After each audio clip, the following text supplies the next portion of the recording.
That'll do it. The bronze boot coming back to Fort Collins.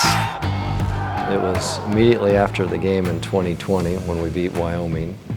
We had the first time in a while to really observe the boot, kind of inventory its condition, and recognize that it was showing its age.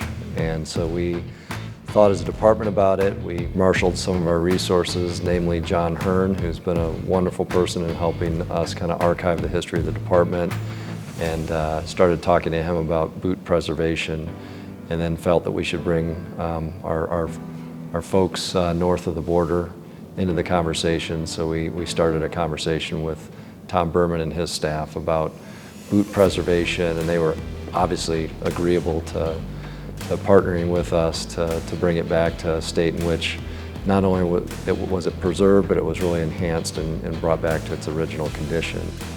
People care deeply about this place, our traditions, and so to have alumni step forward and help us preserve the base of the boot. And then obviously we didn't have any resources within the state of Colorado or anyone that had a direct tie to the institution, but we shipped it out to San Diego, and that group of artisans really understood the weight and gravity of what they were working with and did a phenomenal job in helping us preserve it.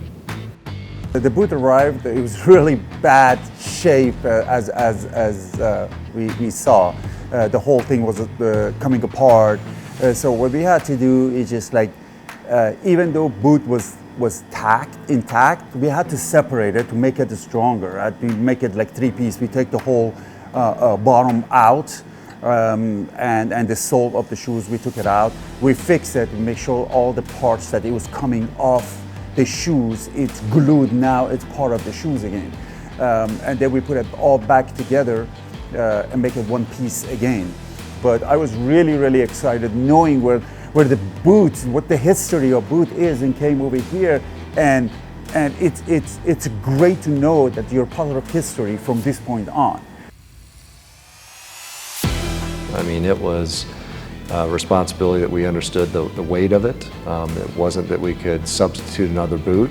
I mean, we felt very compelled and committed to the idea that this was going to be Dan Romero's boot that was going to be preserved for posterity. I think we marshaled all the resources we could to put around the effort, and the results are, as I said before, phenomenal. That's beautiful.